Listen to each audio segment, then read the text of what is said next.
What's up mga lads? Meron lang akong share sa inyo ang ginagamit kong mga mount para sa action camera. Ito siya mga lads. Bumili ako ng universal na tube clamp. Ito yung Telesin. So pwede to sa handlebar, pwede natin to ikabit, or pwede rin to sa side mirror. Ito yung laman niya, ito yung kanyang clamp.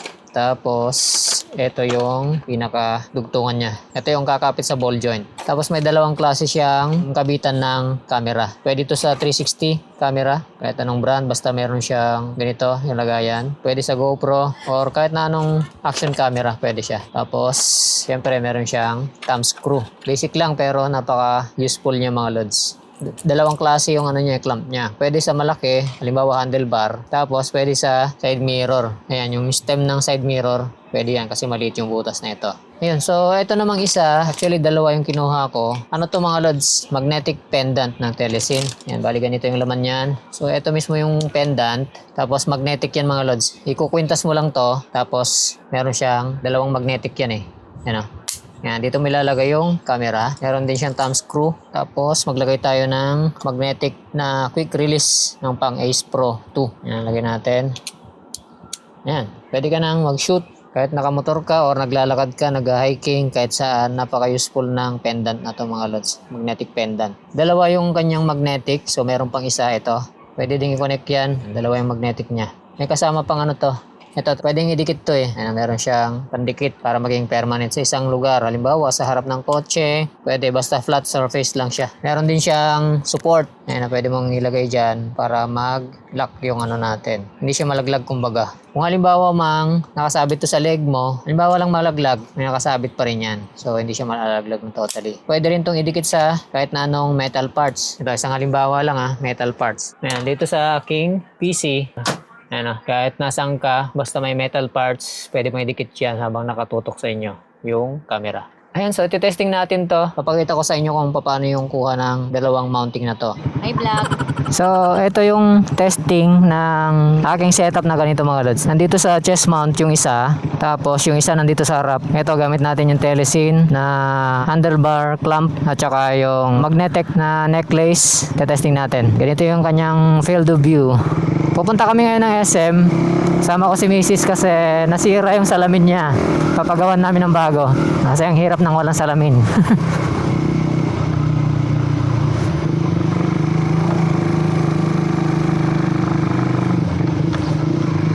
Papunta na to ng San Roque. Dito kami lagi dumadaan.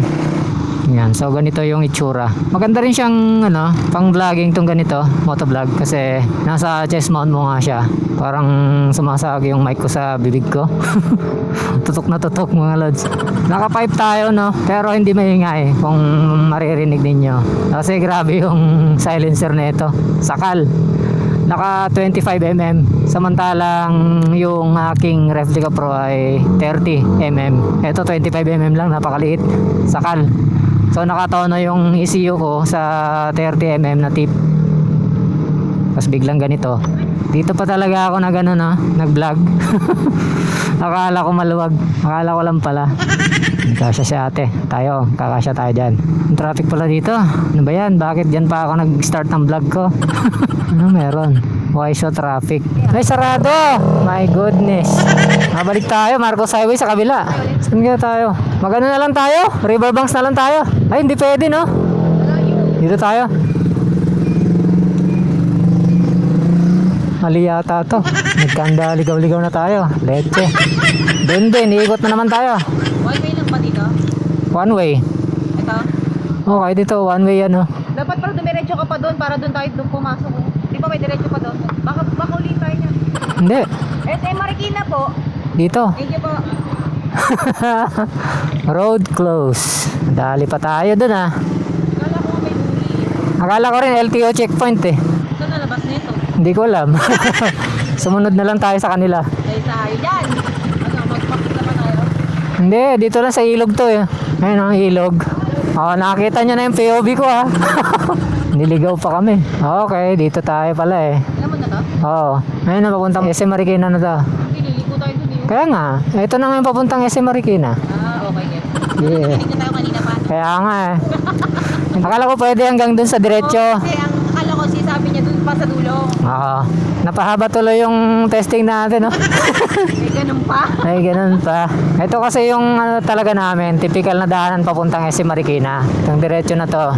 Na-block nga lang dun sa kanina kasi merong bicycle racing. Ang ganda rin ng POV nito mga lods. Kaya kung gusto nyo na ito, lilagyan ko sa comment section yung link. Or tignan nyo sa description ng video. Makikita nyo kung saan yung legit na bilihan nito. Bali sa official store ako bumibili nito. Sa wakas, palabas na to ng SM Marikina. Papunta pala, palabas ng Marcos Highway na papasok naman ng SM Marikina. Dito na tayo sa baba, dumaan. Ganon din naman. Ayan, SM Marikina. Okay. Pinawisan ako dun ah.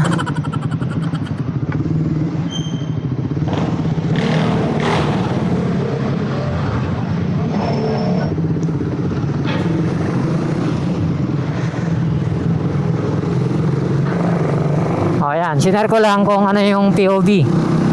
Kuha kayo nito mga lods para makuha na nyo yung mga ride ninyo. Ganun, maganda tong ano na to. Sa kahit anong camera, pwede. Ilalim na lang po. Diyan sa gitna. Babala kayo ng ramp. Ay, Wala na dyan. ito ba sa may umalis doon ah? Tingnan namin kuya. Bababa din kami pag wala. Salamat kuya. Yo, meron pa pala rito eh. Okay, so yan. So hanggang dito na lang. Shinare ko lang sa inyo yung POV. Ride safe sa lahat mga lods. Peace.